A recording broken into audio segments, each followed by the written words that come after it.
Good morning, everybody. I'm so glad that so many of you could join us this morning. I can hear the little Zoom ding ding letting me know that some people are still arriving. Before I get started this morning, a really brief introduction to More Onion for those of you who might not have heard of us. So More Onion is a digital mobilisation agency that works exclusively with progressive charities and non-profits across Europe. We support charities to deliver high impact campaigns and fundraising, and we do this in a few ways, through strategy consultancy, creative design and developing technology. And that's where our name comes from. These are all the layers that make up successful digital mobilisation. We also have our own mobilisation platform, Impact Stack, and this lets you quickly and easily build optimised campaigning actions and fundraising pages. And here are just a few of the clients we work with. So we work with many organisations across the UK and Europe, from the very small up to the very large. Some of these use Impact Stack and some we support with consultancy. Okay, so this morning I'm going to be sharing some of my top tips for developing a testing strategy. We'll be looking at why testing is important and the types of testing available, how to design a good testing strategy, and also how to nurture a testing culture in your organisation. As Lucy said, there'll be time for a few questions at the end, and pop them in the chat as we go along today. Okay, so to kick off, the big question, why bother with testing at all? We all have lots on. Is this something we should really be prioritising in our busy work lives? So there are some really good reasons to incorporate testing into your work. I assume you will think it's important, otherwise you wouldn't be here today. The first is that it can help you improve the impact of your communications campaigns and content. It can also ensure that you're investing time and budget in the activities that are going to have the most impact for you. So it can really help you prioritise your work. And it can help you gather insights and learnings that can inform and improve your future work as well. Big question, why not just ask people rather than test? So why not just ask your audience or supporters what they would prefer? So this is a bit of a silly example, but it's a really important fact that's illustrating this, because we don't actually know ourselves very well at all. So we're not very good at understanding ourselves and predicting how we'll respond to things. There's a lot of unconscious stuff going on in us humans. So what your audience says isn't necessarily what they'll do. So that's why more often you should look at how they are behaving, not how they say they're going to behave. And this is why testing is important. Okay, so let's just do a quick top-line overview into the types of testing. So probably pretty familiar to all of you, but testing can be broken down into two different types, qualitative and quantitative. I think it's really helpful just to set the scene to remind ourselves of the differences between the two of them. So qual is about collecting non-numerical data and quant is about numerical data. Qual is observational, so it's about watching how and why people engage with you, and quant is about measuring how people engage with you. And qual answers the why. So why do people engage with you in this way? Testing quantitatively answers the what. So what people are doing when they engage with you. I think it's important to note that the two aren't mutually exclusive when it comes to research and testing. You can incorporate both of these. In fact, they are complementary and it is good to do both at the same time, which is something we'll come on to a bit later. Okay, today I'm going to focus mainly on quantitative testing as it's the most accessible and most widely done in digital mobilisation, but I will be covering quantitative a little bit later on in this presentation. So why test quantitatively? So depending on, just checking my slides are working there. So why test quantitatively? So first up, it means you can get statistically robust learnings on what performs best for your communications campaigns and content. It means you can know what performs better for your target audiences. It also means you can test which audiences might be responsive to your communications campaigns and content as well.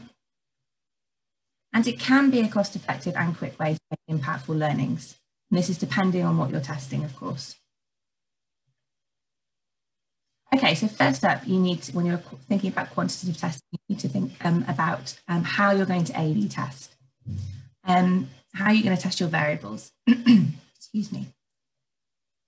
So you have two choices here. The first step is, are you going to do an A/B test with a small sample of your audience, gather your learnings, and then roll it out to everybody else? So this is known in email testing as send to winner. Or are you going to do your A/B test with all of your audience, sending one version to 50% and another to 50%? Obviously, it's not always 50-50, depending on how many variants you are testing. Here are some questions you'll need to answer to help you decide. So how big is my audience? How quickly do I need results? And how long will the learnings be valuable for? So generally speaking, if your audience is small, so under about 5,000 people, then broadly speaking, it's probably not worthwhile doing an A/B test. It doesn't mean you can't test, you just can't do it as scientifically. So you could try new things with your audience as a whole and benchmark the results based on previous ones, for example. It's another option. So if you're short on time and or what you want to learn is very timely or only really relevant when you're doing it, you need to do an A/B rollout. It's probably the best option for you. Keep in mind that you need a large audience to do this. So you'll need at least probably 10,000 people per version, depending on what variable you're testing. The larger your audience is, so hundreds of thousands we're talking here, the more you can rely on this method, as larger audience means you only need a small change in results to see statistical significance and choose a winner. I'm going to talk more about this in a second.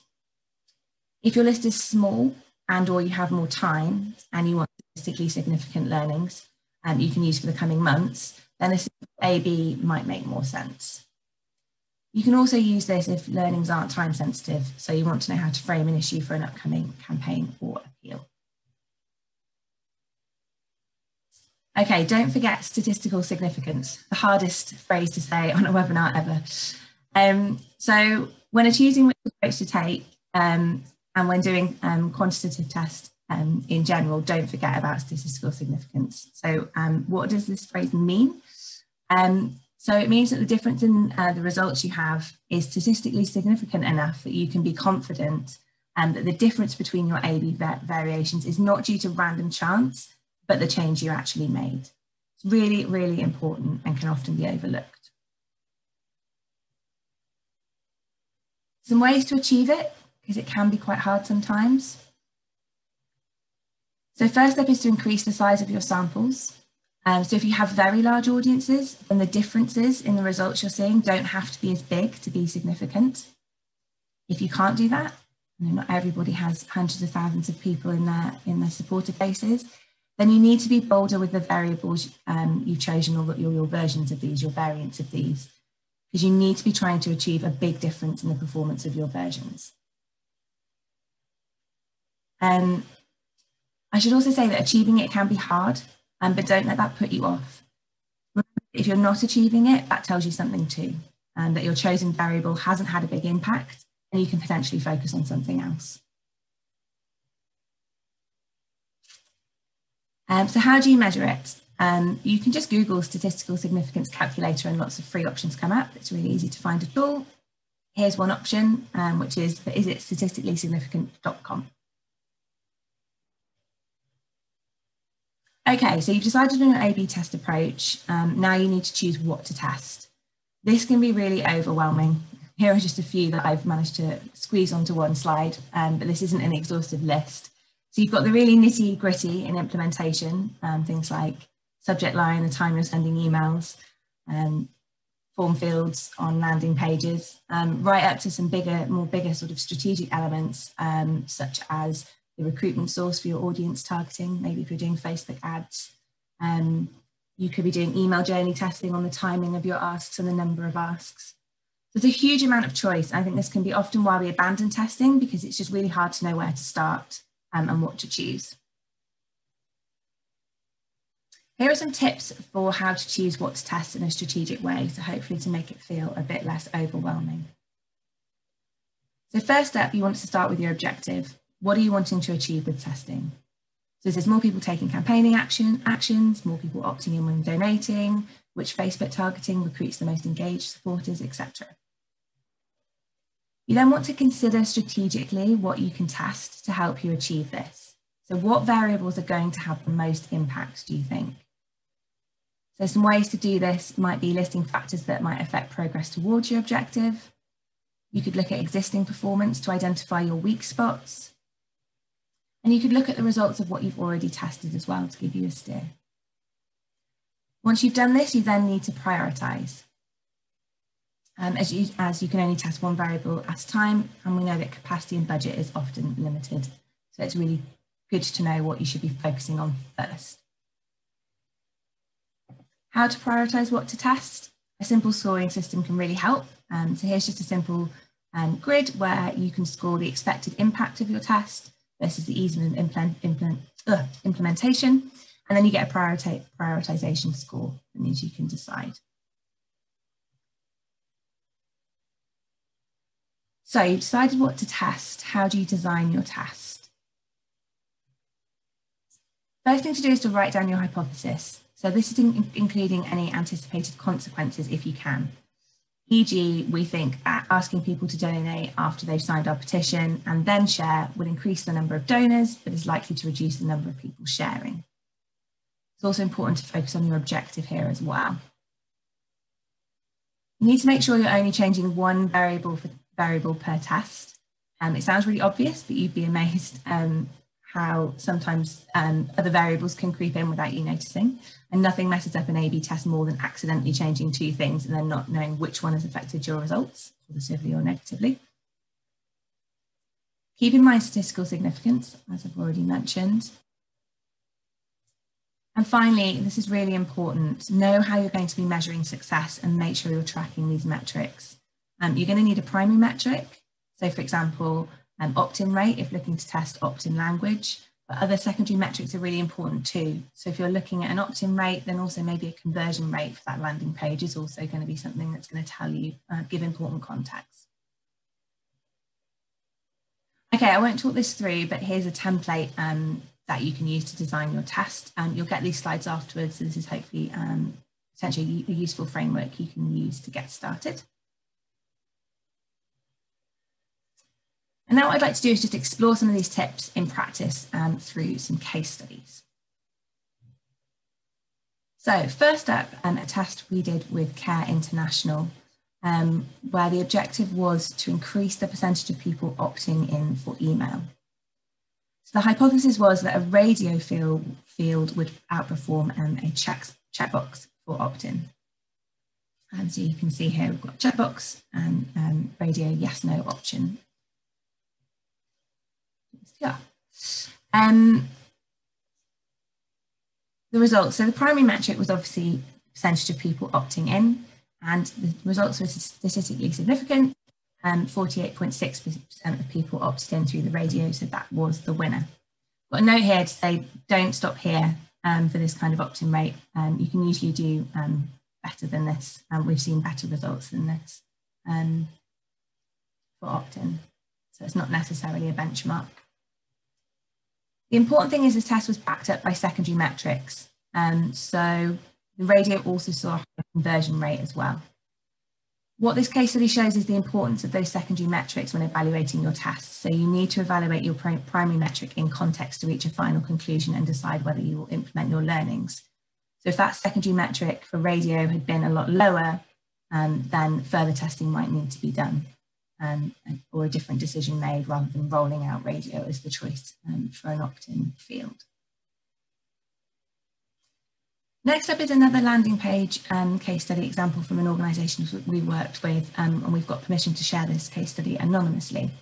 The objective here was to maximise donations from non-financial supporters on a welcome journey.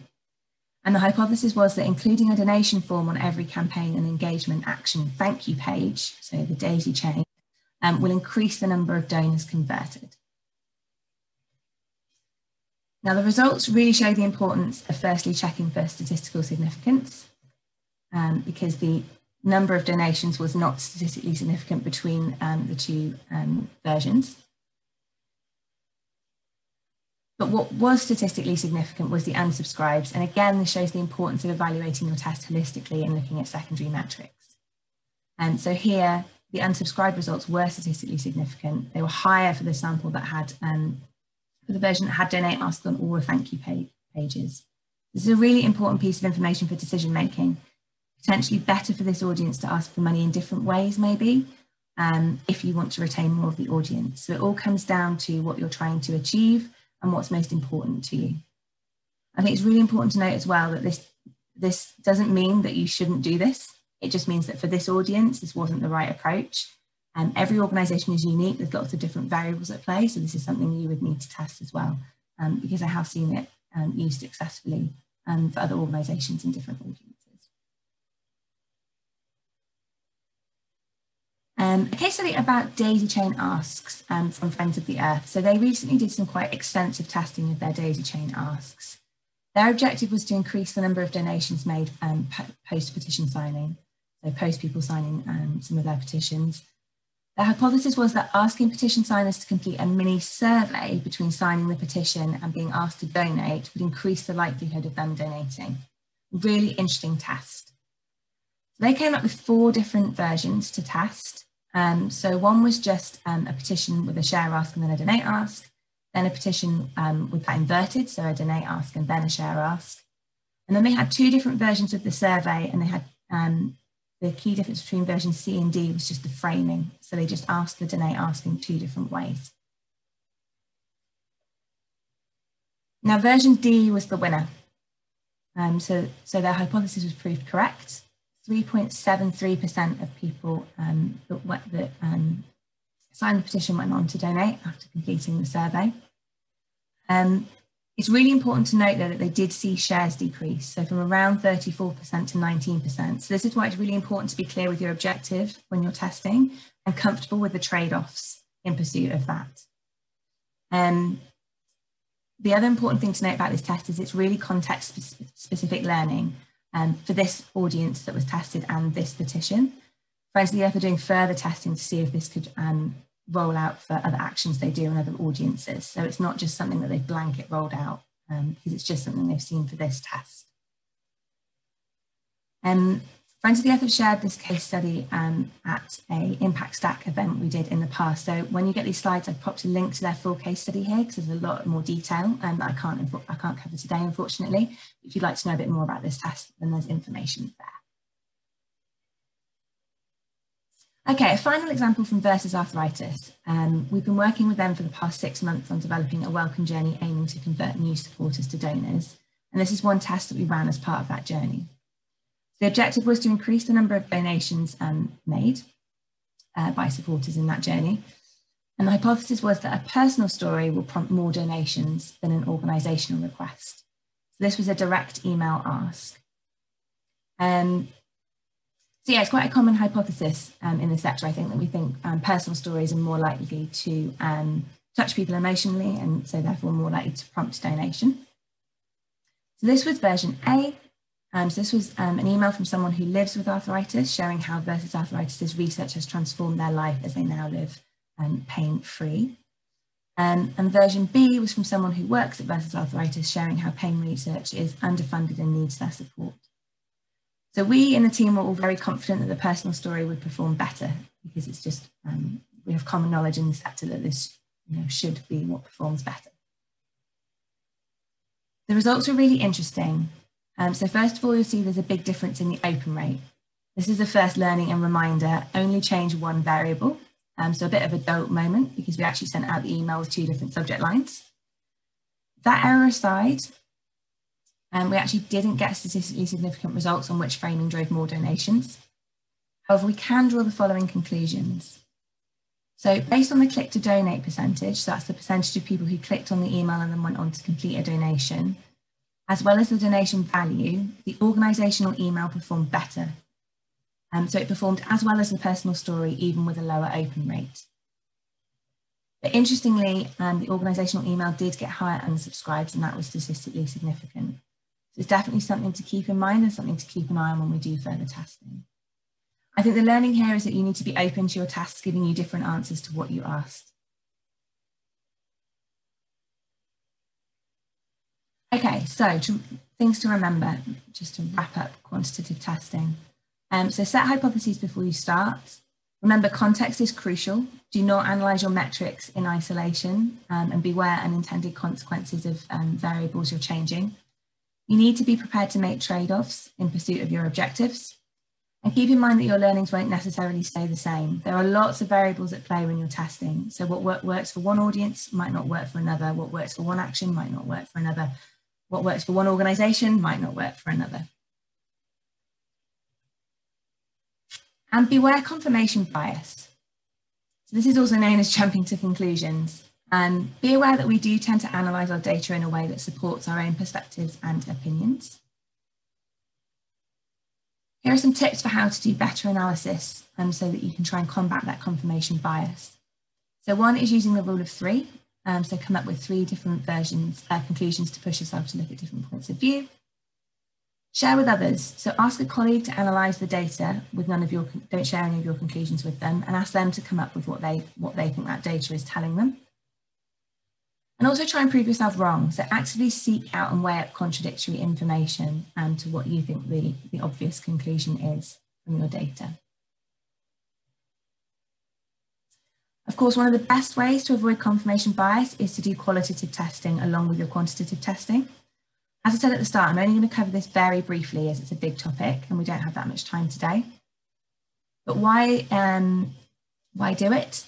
Through things like surveys, focus groups, sessions, recordings.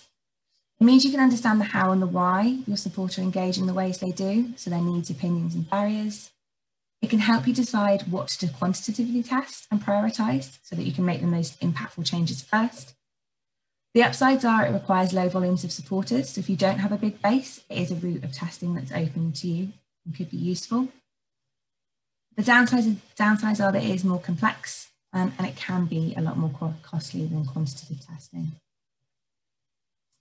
I'd just like to quickly highlight one type of qualitative testing that is relatively easy to implement and has the potential to surface really valuable insights, especially when you use it with A/B testing. So you can use a tool, there's lots available, I've mentioned a few on this slide, my preference is Inspectlet, to record supporters using your landing pages and then watch them back. Note that this should always be done anonymously. You should anonymise your recordings and you should always check your privacy policy to do that before doing this. It's really useful because it's a great way of highlighting where friction points are in your landing or action pages. So it's a bridge between quant and qual. As I say, you can identify friction points that might not show up in your data and or are hard to test. And it's a way to gather evidence to show changes or testing are required.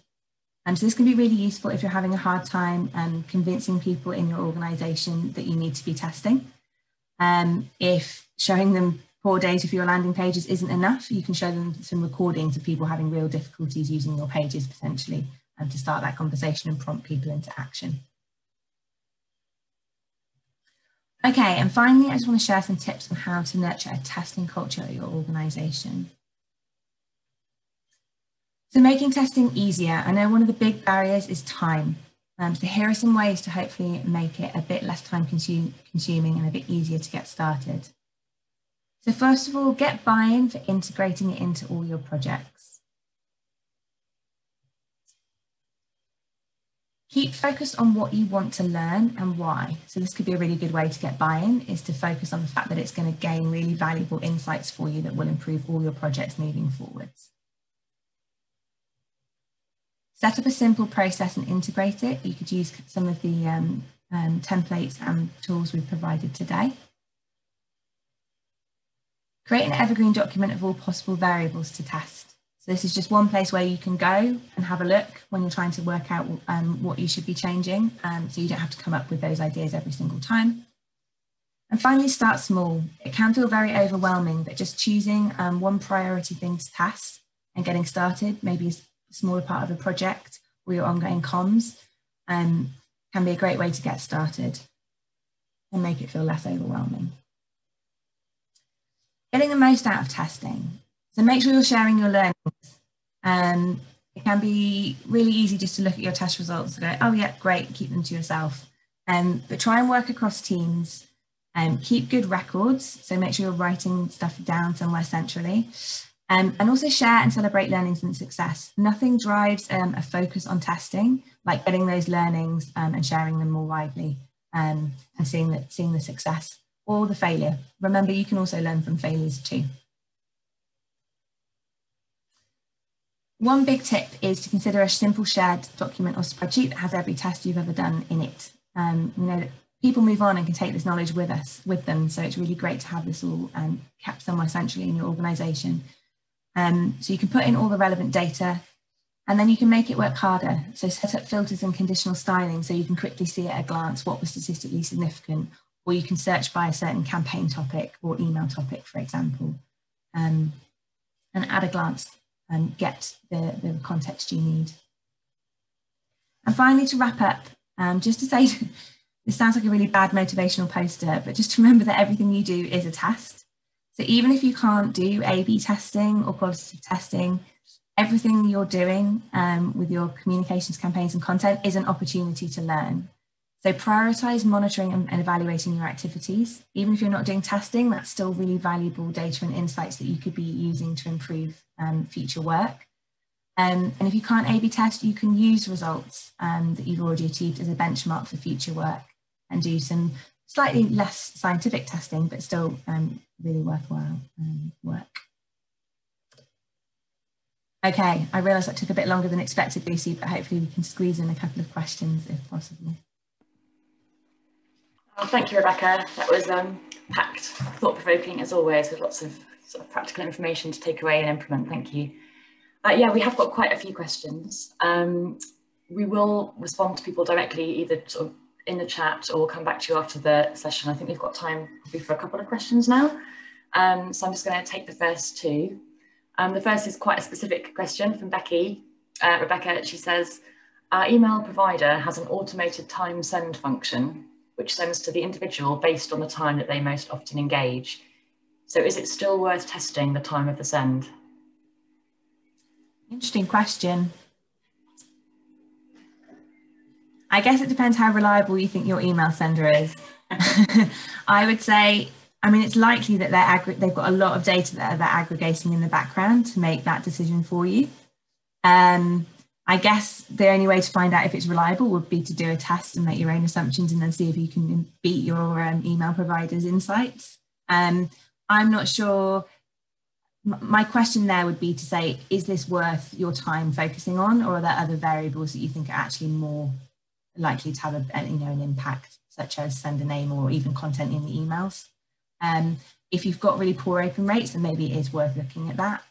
But I'd really do some strategic analysis and say, do we think this is likely to have a big impact? And so is it worth spending our time on, or should we be looking at other things?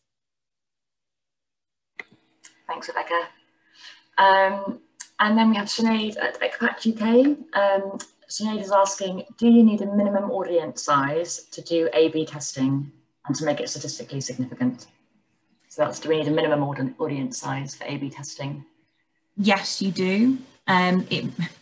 It's a little bit tricky to say exactly how much, because it depends on what you're testing. But I would say if you're looking to do things such as, you know, looking at conversion rates or opt-in language, that kind of thing, then you need at least 10,000 people per version. So if you're trying to do an A/B test, then that's probably a minimum audience size of about 20,000. For less things like subject lines and things like that, you could probably go a bit smaller. Yeah, to get statistical significance, you do need quite large audience sizes, unfortunately. Okay, thank you, Rebecca.